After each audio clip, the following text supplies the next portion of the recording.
We wanted her to feel like she was rooted in reality. We wanted her to feel like she can exist in this world and not something that was so supernatural.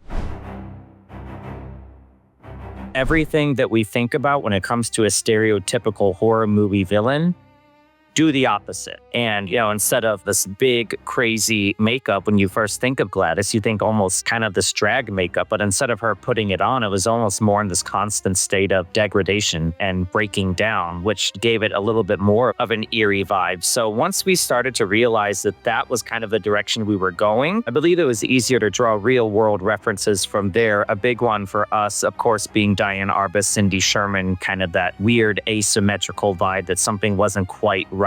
I know I derived a lot of my beauty makeup inspiration from the character Jane Hudson, from Whatever Happened to Baby Jane, really leaning heavily on Trish Summerville's costume designs. When she started to go with some kind of bold color blocking designs from the 60s, I started to lean more into the 60s as well. And who doesn't love that signature blue eyeshadow and red lip? We knew she was going to have red hair, but we tested different lengths of wigs, different tones of red wigs, some with longer bangs, some with no bangs, some with short bangs, curved bangs. We wanted her to feel like she was rooted in reality. We wanted her to feel like she can exist in this world and not something that was so supernatural. We did a nose appliance, which we gave her somewhat of a beak, if you will. And that beak really sort of gave her this profile. When you shot profile, even when you shot straight on, that she can go straight down and you get that kind of sharpness to her, which was really, really important. We also took contact lenses, and the idea was to create small pupils, which is a trick because you got to paint over their iris and everything and make it smaller and make it weighted. Funny thing on that is we did both eyes, and we showed Zach. We popped one in and showed Zach, and Zach was like, that's the look. And I said, okay, well, let's get the other one in. And he was like, no, I think just one, because she looks really, really odd with just one focused eye. And it was great because when she is at that dinner table scene with Alex and everything and she's staring down, it's not hitting you over the head. It's not a big enough thing where you're just like, we're looking at a monster. We're just looking at something that's off center. Something's not right, but she focuses in and you feel like it's that kind of bird of prey kind of thing. And also with the teeth, we gave her these nubbins of teeth. There's just something so unnerving about small, tiny little teeth. And prosthetics-wise, completing the look were these earlobes, which elongated her face, but also Trish Summerville, the amazing costume designer, was like, I always want to have her have these dangly earrings in. So, when that happens, that takes years and years of sagging in the earlobes, but it also elongates Amy's face in a lot of those scenes. I'm very sick, Alex. Would you like some water? We wanted her to look really sick. There's a purpose why she has the wig. She wants to assimilate. But when that wig's off, we wanted to do a really sort of unnatural kind of like thinning everywhere. Almost like, a cancer victim or somebody like that. You don't really know what her illness is, but she's in a bad place. Little did you know she's a witch. So we wanted to kind of play into those tropes a little bit, but we still wanted to keep it on the realism side. So that required us to create these two-piece bald cap systems that Leo and I would apply. After Meliza would wrap the hair beautifully and tightly, which is an art into itself. We would then apply a plastic cap and then these two bald caps that went over one another that were all pre-punched. So when you want to see through the hair and you want to see the scalp, you got to punch every individual hair. It's very time consuming. So every time she's bald or we see her in that state, all of those bald caps are punched so that we can then dress her hair down. And a fun little fact was when we're applying these bald caps, I always have our hair punchers here at the studio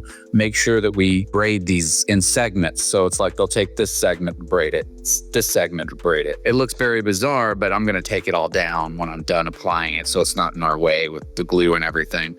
But Zach came into the trailer and saw the bald cap in two different pieces and saw that everything was segmented like that in braids. And he was like, we have to use this somewhere. It's so weird, but it's so like, who would braid their hair like that? We didn't need to do concept art. The concept was the animated version. And in fact, like Dean has said a lot, we were almost acting as if the live action came first and the animated version was kind of a slightly simplified version of the real thing. Like all creatures, and this was done with the Framestore visual development team and Framestore's head of animation, Michael Eames.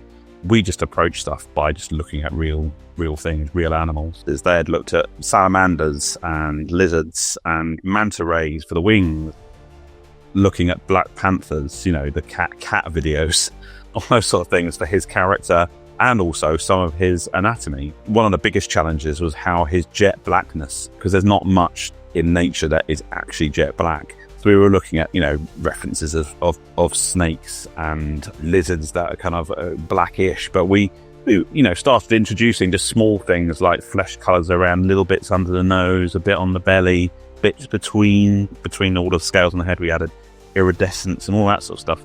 But all of those sort of visual cues that make it feel more real, but also looking at real animals, proportion-wise, scaling down the head, making the neck a bit longer. He's a lot bigger. The original, I think in the animated movie, they cheated a lot, but generally he was about 12 foot long. Our Toothless was about 34 foot long.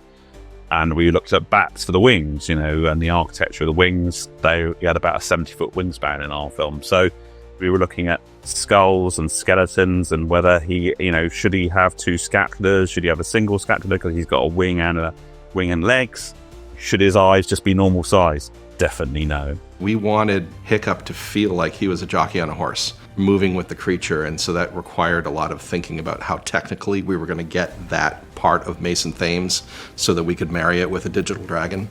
And it took building like a 10-foot gimbal and a robotic dragon that could rise and dip and roll with the saddle on it. So you really got all of that physics affecting Mason's own balance. And it ultimately made for a very convincing version of test flight. What we did beforehand is we did like this test thing where I was on the dragon and I'm strapped in with these wire things. It was very uncomfortable, in the beginning of it, because we had a PT on set who kind of stretched me out because, being just around that dragon all day. Do you like the demonstration? Did you do it one more time? Yeah, I did. In front of the camera. Can we do a close-up? Losing it. But it was a lot going into it, and especially with Hiccup learning how to ride Toothless and, filming a movie, everything's out of order. But for those scenes, it was relatively in order. So me learning how to ride the gimbal was Hiccup learning how to ride Toothless, so it kind of flowed very, very naturally. So, the standard tennis ball on a stick was not going to work just for an eye line. He needed a scene partner. We used our digital specs for Toothless the Dragon and then created them in foam. Articulated head and body and tail that were puppeteered, in this case by Tom Wilton, who was our head puppeteer, so that he could provide every nuance of the dragon live and on set, and Mason had something to act with. It was an amazing thing because not only were you given something to frame for, but it felt like the dragon was there. We really wanted to look at real world photography. One of the first videos I brought up was somebody speed parascending, GoPro footage of zooming down a rock, somewhere in the Alps and nearly killing himself. And that was one of those sort of the videos that Dean just remembered right into the end. And there's actually a shot in the movie that was inspired by one of those. Top Gun Maverick had just come out, and as we've said in a lot of things, that was really our kind of aim, was that sort of thing. It wasn't looking at other dragon movies or TV series, whatever. It was, what does it look like to fly? So often we were looking at, film references, often stuff with Tom Cruise in, because it's real and being shot for real. But it's about that connection with the subject. That's what makes those things feel real, is how they've approached filming the subject and making it feel immersive. And so that really inspired us in the previs. We started with the animated movie as a basis. So for Test Drive, for example, we chopped that up and began to block out something with our dragon and our Hiccup and our environments.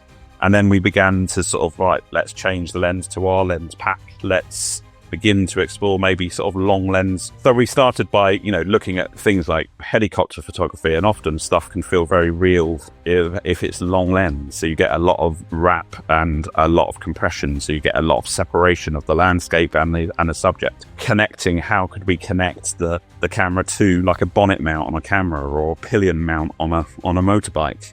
So it was all of that stuff that was inspiring our previs as we went along. And alongside all of that, animation was going on. So we were animating out all of the key stuff that Toothless needs to do on the ground at the same time as finding flight cycles that worked, sticking a Hiccup and Astrid on the back of him to find out how big he had to be. So along that journey, one of the keys to that is that the backgrounds had to be digital, because we couldn't shoot a plate and then be governed, the plate govern the action. We had to let Toothless govern the action. So that definitely set Framestore off on the task of building those environments and getting those up to scratch. But also then, how were we going to drive the gimbals? And the gimbals, in the end, we worked with Alistair Williams' team from London and they had done, things like Fast and Furious on with these gimbals. So it's a standard 6-axis gimbal, but on top of that, we had an articulated butt for every dragon. And the innovation really here was that I had this gut that could we, as we were remaking a digitally animated movie for the first time, could we do it as analog as possible? And usually when you're doing that sort of work, you're governed by your acting between here and here, and the camera's going to do this, and the buck will do this, and then cut. Here we had, the connection between Hiccup and Toothless as a horse and rider was key, and there was an awful lot of acting to do.